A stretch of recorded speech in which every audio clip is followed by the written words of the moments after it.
role, Palladini oversees the strategic direction of brands, more than $4 billion global sales, while enabling the regional teams to develop and deliver local strategies to drive continued worldwide growth. This section will be moderated by my brother, Ryan Detert of Influential. Welcome to the stage, Doug and Ryan. Thanks, Chris. Hey, Doug, how are you holding up? I'm doing well, thanks. How are you? I'm very good. You're in the OC, right? Yeah, in the OC.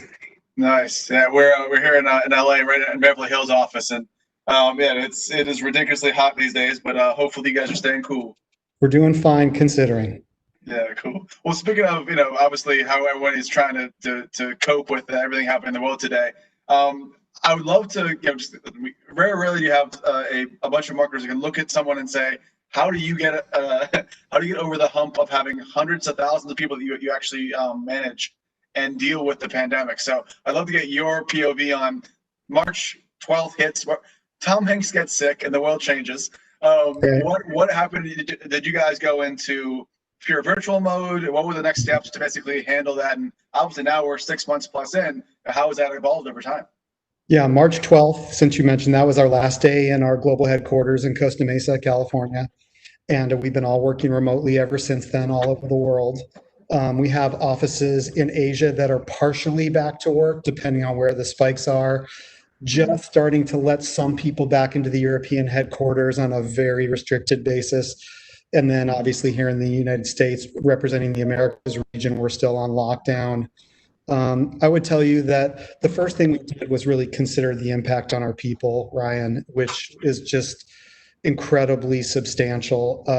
I'm real fortunate. My kids are grown and out of the house, but I have lots of employees who have 2 members of the household working full time and small children to take care of, and that's the real deal. And so we have used a very amazing new piece of artificial intelligence called flexibility and empathy.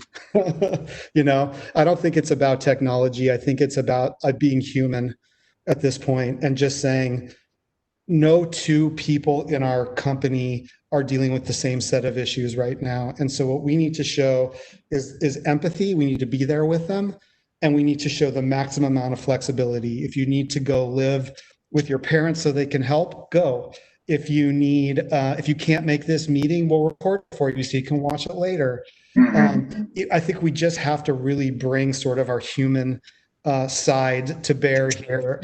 We talk about our employee base globally as the Vance family, and we try to really treat those people like family. And I hope that they would reflect that if you were asking them what's been like for them. Well, it's great to hear, and we're a fractional size. We're about 100 or less people, and I know that I was on the road every other week pre this, traveling. I miss traveling. Time. But it's funny. It's not funny. It's the nature of how distant I was to my other employees because I was always traveling from place to place. I've actually found that despite it being through electronics and digital and Cisco's of the world. But I'm actually, I have more time. I spend more time doing, thought leadership moments with them, finding ways to connect. Are you guys doing like weekly kind of all hands? How are you guys managing that? Yeah, again, trying to stay as connected as we can, given that the physical isn't there anymore. We really use our offices as our sort of cultural hubs. And so when you lose that sort of very obvious thing where you have everybody driving to your base every day, you have to really think in different ways.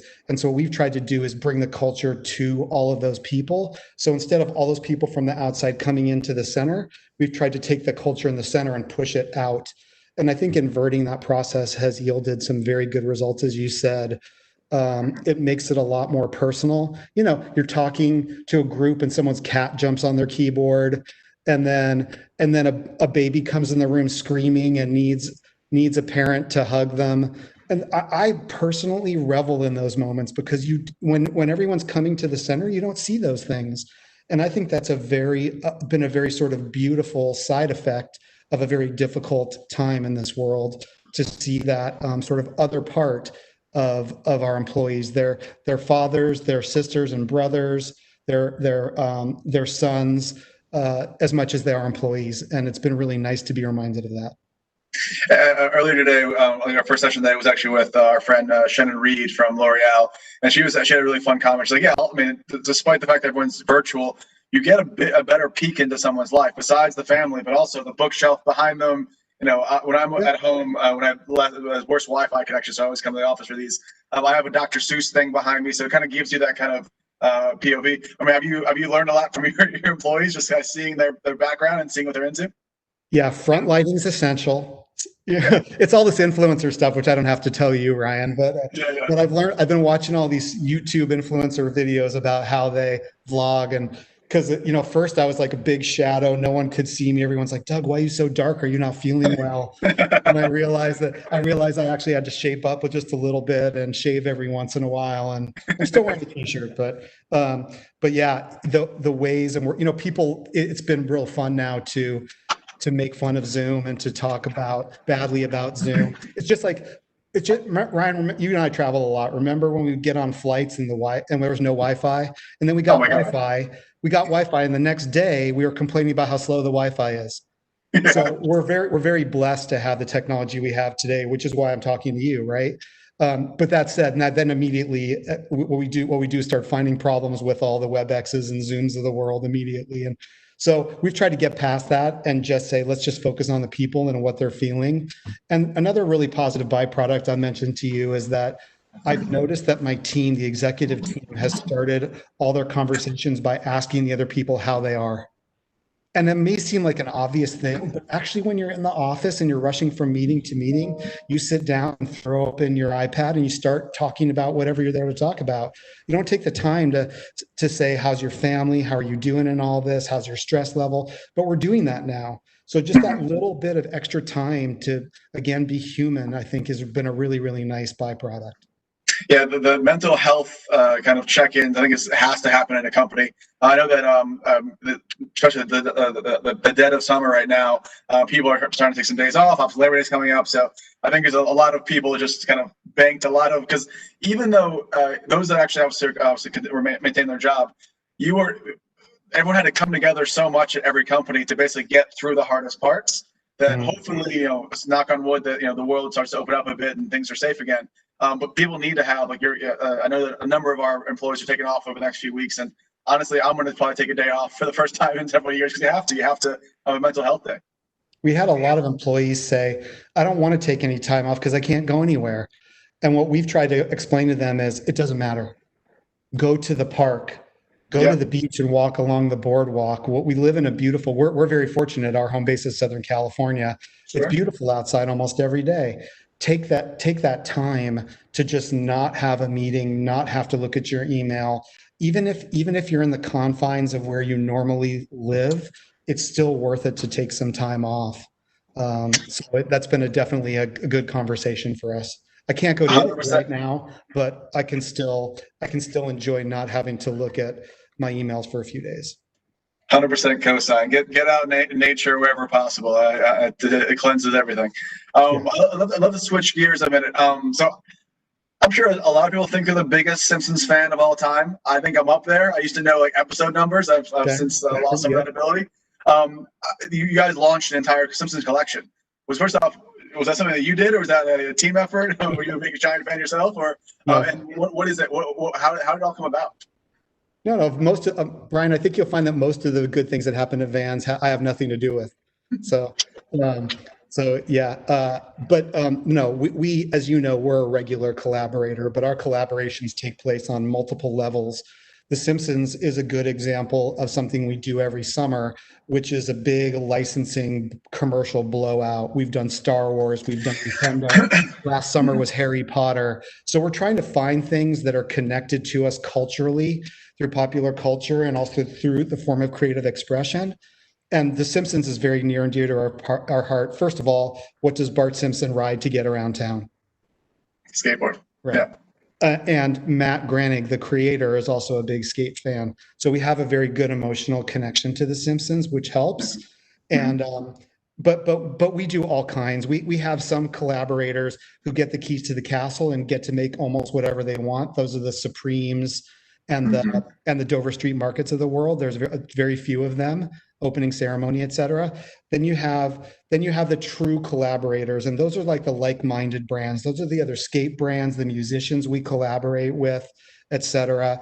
And that's the goal there, is like to have 1 + 1 = 3, where we have these shared visions. When we get together, we create something better. And then we also have a lot of collaborations that speak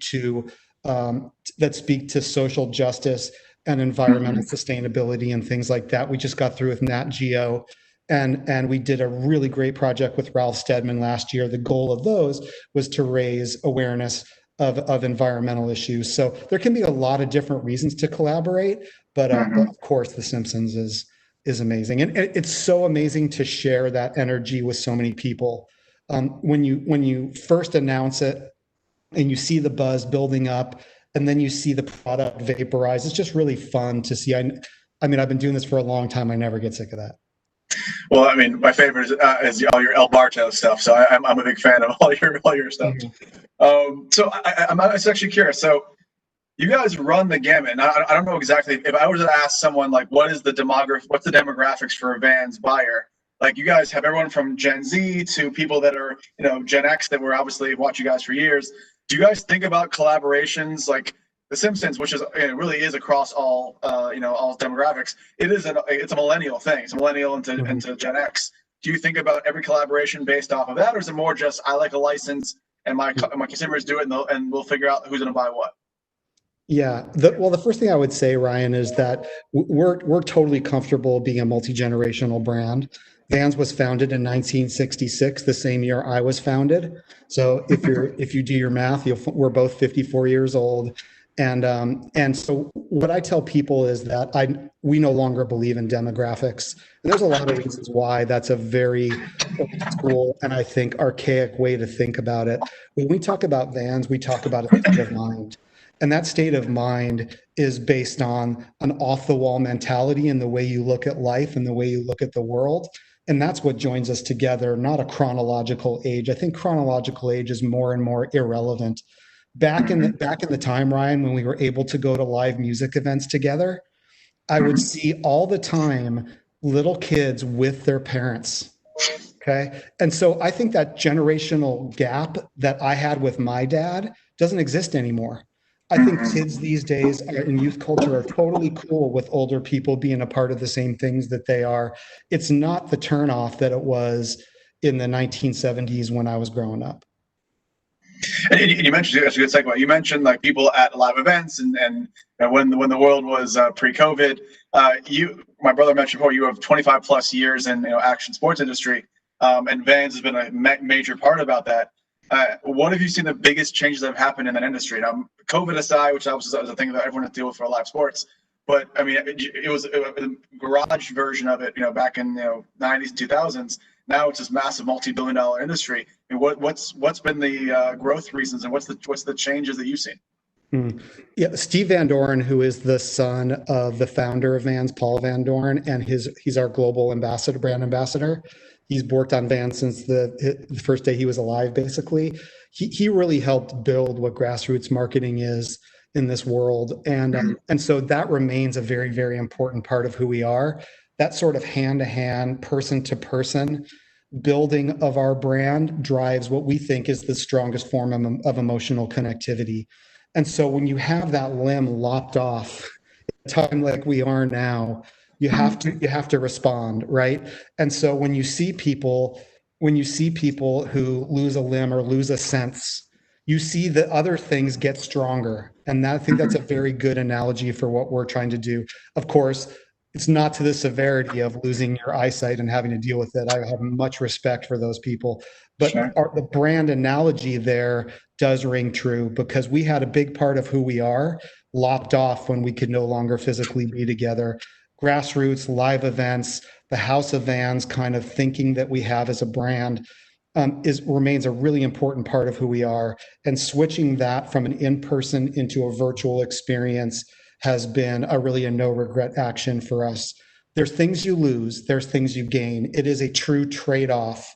It's not, they're not mutually exclusive. There's a benefit to each, as you mentioned earlier, from the personal side of Zoom, but with events, with experiences, with the interactivity with our fan base, we've had to pivot and be quite agile in the way that we've had to move away from something that we consider a part of our legacy, a part of our competitive advantage, and into this new realm where how do we retain that connectivity when we can't be there in person? It's been a heavy lift for our team.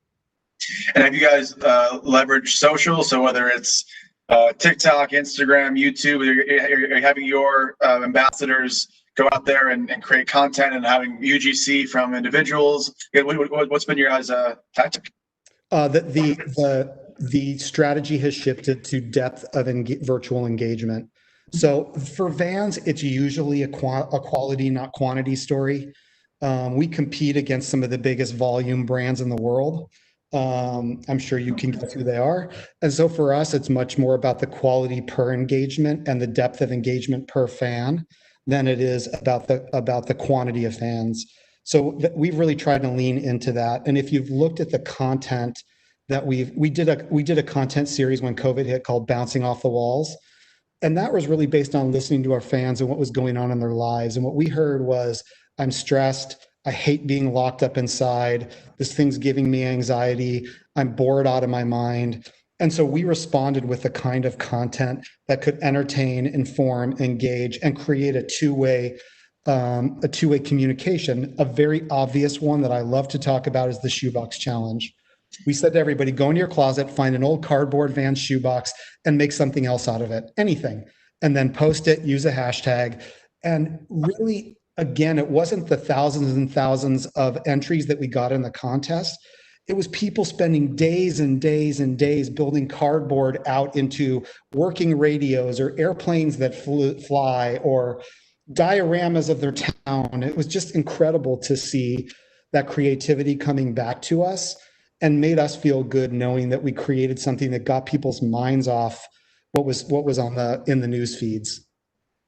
Yeah, I mean, you guys have an iconic brand, and yeah, even the boxes, people relate to that from their childhood. So great there. And actually, it's a good segue into, I know that right before COVID happened, and then you guys really smartly transitioned to this with Tony Hawk became an ambassador, and something called Foot the Bill, which I believe was about helping independent retailers.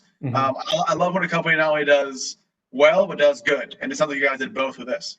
I was talking to a friend of mine, actually, who is a chef, a restaurateur in Los Angeles. And he said, we've had a lot of luck and we've been very successful and we're blessed, but here's the level of pain that people are going through in this community right now. And so I got on the phone with all of our leaders and I said, this is happening in restaurants we support. This is happening in music venues we support, in art galleries we support, and in board sports shops that we support. The best thing we can do is use our platform to support them. We have a really robust customization platform on Vans.com. And so what we did was we allowed all of those individual cohorts that are part of our extended family to work with an artist who means something to them, put their logos on our footwear, and put those products up inside of our customization engine. And then we sold them on their behalf. And then the proceeds of those specific shoe sales went back to those businesses. And they could use that money any way they needed to keep their employees paid, keep the lights on, keep their landlords at bay, et cetera. Because, Ryan, I know you know this from growing up in this culture, but a lot of these people do this out of love for the culture, and their free cash flow is pretty thin, right? Sure. They're doing this for reasons of passion. And really, there's easier ways to make money than running a skate shop. But you do it because you believe in it, because it means so much to you. And so it was a very easy way for us to give back and to say thank you. Some of these accounts have been with us as long as we've been a brand. And so at the end of the day, it wasn't about the size of the checks. Some people got 10 grand, 15 grand back. We weren't writing $1 million checks to the skate shop, but it was a reminder that we care about you. And the other point I would make, Ryan, about Foot the Bill that I loved is that the people who lived around those shops, around those music venues, around those art galleries chimed in and told their friends, hey, this is a really cool thing that Vans is doing. You should support that because this supports our community. So it's a really good lesson in what community really is. So yeah, community and culture, obviously core to your brand. I love going to your website. Anyone that goes to your website, if you happen to be listening right now, actually the top area is Black Lives Matter. So I'd love to hear about your guys' support for the movement and the hashtag Stop Hate for Profit movement. Anything that you guys have either obviously from the beginning of when this kicked off to obviously it'll never stop. We'll always have to keep fighting, for this. I love your POV and what made you guys jump into it. Yeah, thank you for asking. This is something that's very important to us. Vans is an inclusive brand by nature. When we meet you, we welcome you in. We don't care where you come from or what color you are, who you love. It's all good to us. But we also understand that we are not a brand for everyone. And what I mean by that is that ubiquity is not our objective. So we are open to anyone, but not for everyone. So you may reach a point once you get to know Vans where you say, you know what, I like X brand better, I like Y brand better. And we're okay with that. And so we had to really live up to that commitment that we had in making the decision to say that Black Lives Matter. There's a lot of people, you can go on our site right now and read the comments. A lot of people come on there and say, all lives matter. I'm throwing my Vans in the trash. I'll never wear your brand again. And what we are saying is, that's okay. That's okay. If you really can't get your head around Black Lives Mattering, which by the way, we think is a very low bar, just mattering. We think we could do a lot better than just mattering. Sure. If you really can't get your head around Black Lives Matter, then you know what? Vans may not be the best brand for you.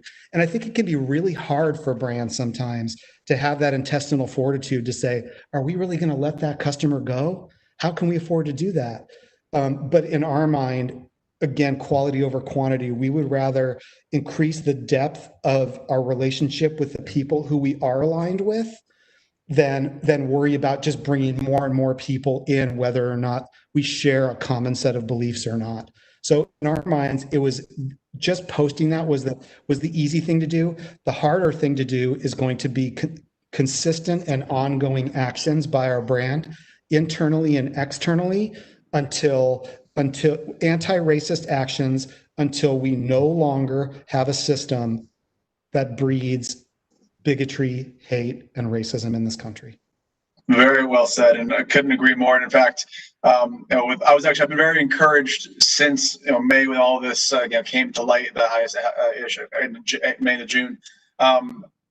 We have largely Fortune 1000 brands, and we actually launched with them, with a number of them actually out for still going into this day, but definitely during June, July, was Amplify Black Voices. And it's not just about equality. It's obviously extremely important part of this. It's also about equity, the inequities between different people in our society. And even though when the boycott was happening, you weren't supposed to go live from a paid perspective on certain platforms, we still had Black creators create content across whether digital, across Pinterest or other places that were not part of the boycott. And we saw a tremendous amount of revenue go towards those that and pre this. I'd say about a year ago, before obviously the political kind of landscape, started to shift even further than it always had been. Brands just say, let's just not touch an individual that had any political piece.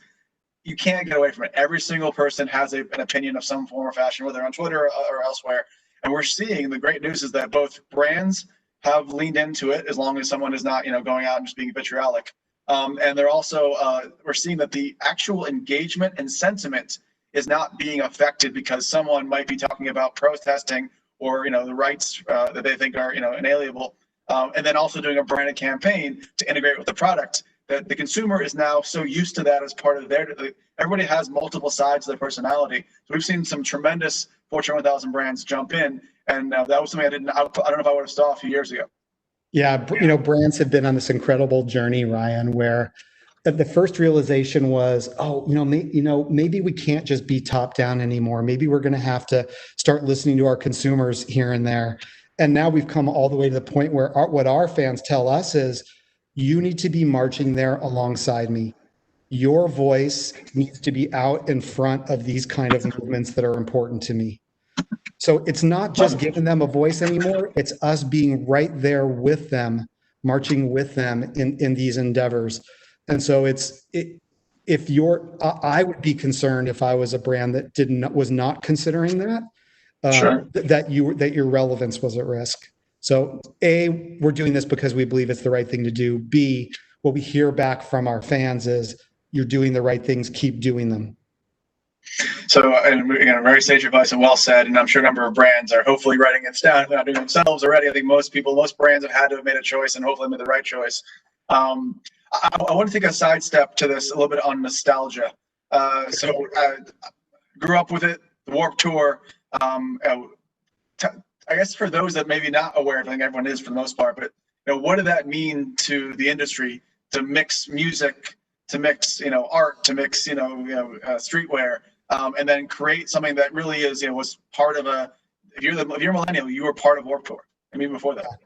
It happened so organically for us, Ryan. I mean, I'd love to tell you that our founders had some master plan that's unrolled over 4 years, but they haven't. It's been totally organic. When Paul Van Doren founded Vans in 1966 in Anaheim, California, in the shadow of Disneyland, he was thinking about simple deck shoes, rubber bottom, vulcanized rubber bottoms, simple canvas upper sewn together deck shoes. Basically, is what they were back then. It's called the Authentic today. That style's still in our line. But it was in the early 70s. These skateboarders in Dogtown in Venice, California, found us and made us their shoe of choice. That was the first sort of organic connection we had to popular culture. Then there was all these musicians, particularly these guys like Ian MacKaye and Henry Rollins in Washington, D.C., who loved skateboarding. And when they started playing music, their natural thing was to wear Vans because they grew up skateboarding. Then the artists who loved those people's music and went to their shows saw them wearing Vans, and then they adopted it. And then the people who made fashion, went to the art shows and saw the artists wearing it. So it's just been this organic kind of unrolling from the beginning. And so we've just kind of leaned into each of those cohorts. But what ties them all together is this concept of creative self-expression. And that, at the end of the day, has very much become the center of our brand as a result. Yeah, that ripple effect is obviously, you just described it perfectly. And we see that, obviously, the idea of an influencer content creator, the idea is that those that admire them or find them as relevant and relatable see what they're wearing. They then adopt that themselves. Their friend circle sees it, and I mean, I love to hear how organic all of this has been, especially from the beginning to even the Warped Tour. And that, I think people are kind of jaded, think that it's just some sort of corporate board meeting where everyone's like, all right, how do we go figure out how to make money off of a certain generation? No, this is something that you guys is in your DNA. Yeah, I'll tell you one current story that just makes me happy every day. Is we have an official relationship with Anderson .Paak now. And Anderson .Paak, his last real job before he started being a musician full-time was he worked at a Vans store. So this is a kid from Oxnard, California, great multicultural kid who grew up wearing our product, worked at a Vans store, ended up being one of those incredibly talented people who made it. And now he's a part of the Vans family. And again, as long as we can keep building that sort of organic connectivity, it's really, really powerful. And also the other thing I love, I'm a sports nut. I like all forms of sports. Turn on football on Sunday. Some of these amazing athletes have had customizers paint side stripes on their cleats, and they're wearing, because Vans doesn't play in that world. We don't play in the stick and ball world. We don't make cleats, but Sure. We've had these athletes making Vans cleats and wearing them in games. That kind of organic thing is really what fuels us and makes us happy every single day. Well, so a good segue, and also it is now time for Q&A. The number of Q&As that cute questions came in, and I think per that kind of the idea how you guys have crossed over a number of different lines. One of the questions is, what are some ways that you ensure that you have a diverse pool of influencers that you're working with? By ensuring that we have a diverse pool of influencers. It's a choice. It's a choice. It's a choice that you make. It's a choice that you make. And I would tell you, I guess the clue I would give people is that making that choice then becomes a building, feeding thing. Okay? Because when you hire people of color in your organization, the other people of color who come to interview see people that look like them in your organization. The same applies to our athlete teams or our artist teams or our musicians. Same thing. So that commitment begets a further commitment, begets a further commitment, and then it becomes less about having to make like an overt choice, like we are only filling this role with somebody BIPOC. And instead, we start to see the breadth of real diversity inside and outside of our brand. And then it's very real and sort of feeds on itself at that point. So you might have to germinate diversity in the laboratory, but then once it grows, it becomes, a juggernaut. So, and it becomes it's diversity inception. I love it. That's perfect. That's right. That's right. So another question: what trends in consumer behavior are of particular importance to you now, and how are they consuming media differently for your product? Yeah, I'll just go back to two things I already said. The first is narrow and deep. Focus less on the number of followers and more on the number of interactions per follower. That's what matters. I believe the depth of interaction is the gold standard. The mass of humanity with whom you interact is irrelevant if you're talking into the abyss. Okay. Yeah. And then the other thing is to just act in a very sincere, organic way. Try to be meaningful. I use the word sincere a lot at Vans. It's really important to me. If you throw out sincerity, it comes back to you. If you throw out insincerity, you're going to hear an echo because that consumer is going to be gone. So be honest, be upfront. And again, remember what I said earlier about those consumers. They want you to march with them. It's not, you can't just placate them, right? That sincerity has to come in words and actions. It's not just a poster you put up in your lunchroom, is what I like to say.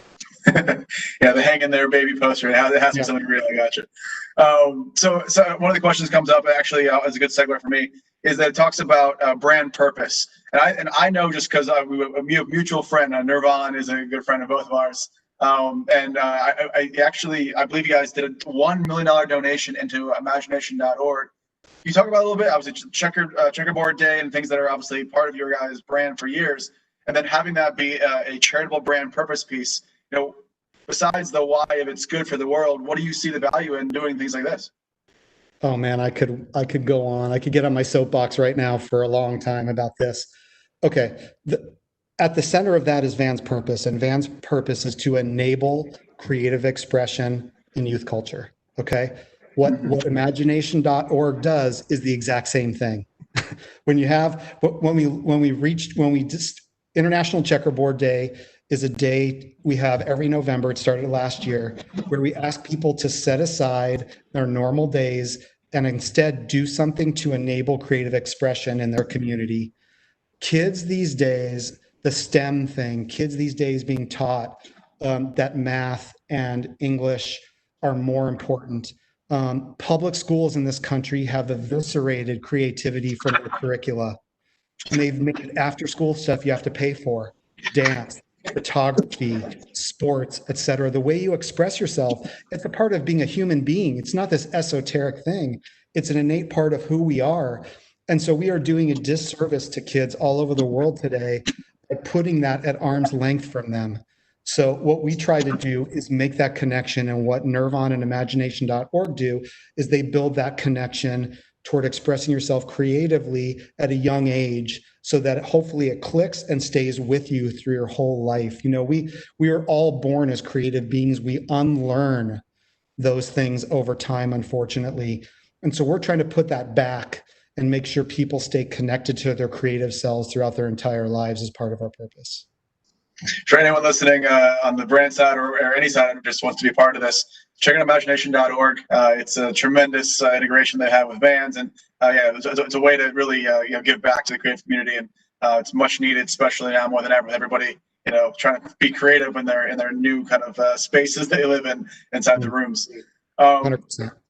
So also, speaking of creativity, I've never seen. I've been in influencer marketing and social, launched in 2010. Actually, I don't know if you know this about me. I actually had at my height 30 million followers on Twitter and Instagram. I have no talent. I don't skateboard. No one knows my face. I own @travel on Twitter, @automotive, kind of like the .coms. And I remember seeing that it used to be text-based, then it became image-based memes on Twitter and Instagram. Video, obviously, on YouTube's been around for years. now the content format of the year is short form video. And the amount of creativity and amount of UGC that I see on TikTok and Triller and a bunch of others as well is mind blowing. Are you yourself on TikTok? Is your family on TikTok? Is that something that's a part of your marketing discussions about how do we get better on TikTok and those kind of for sure. short form video? 100%. Yes, I'm on it. I don't post, but I watch every day. My kids, my 21 and 24-year-old are my guides in terms of what to watch for. My daughter's still at university, so she's usually pretty plugged in to what's happening. But yeah, I would say that content storytelling is really, really important part of who we are.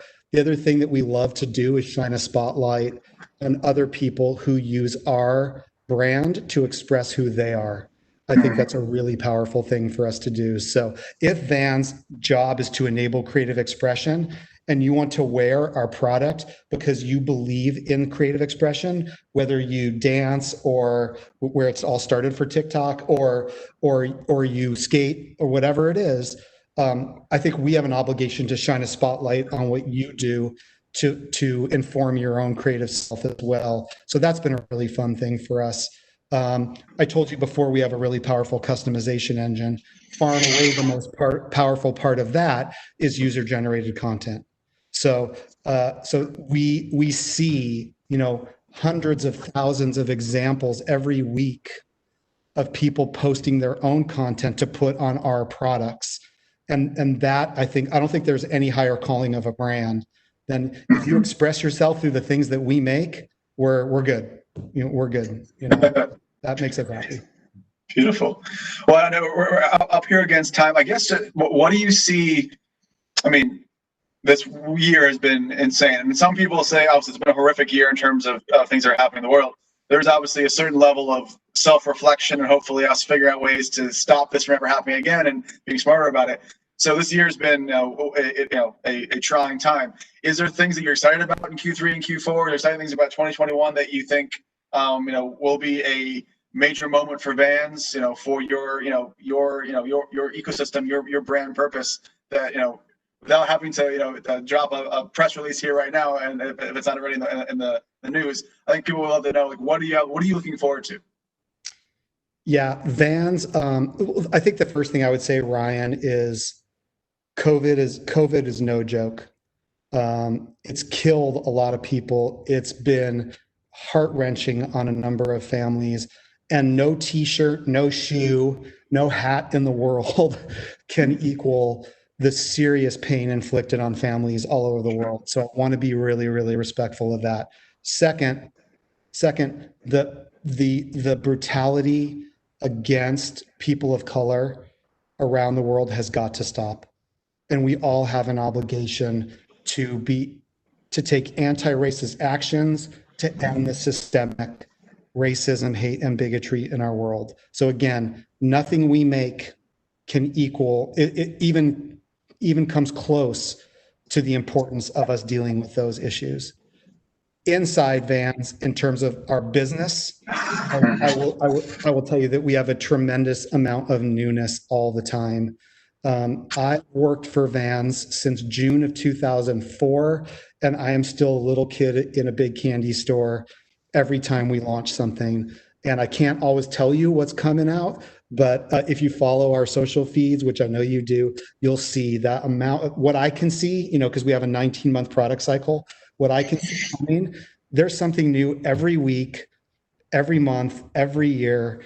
And that is so fun to just see new stuff drop all the time. So I can pledge we will try to be a positive part of those bigger issues. And then we will do our part to make people happy in between with the shoes and the apparel that we make. Doug, if you ever decide to run for office, you have my vote. I love what you think.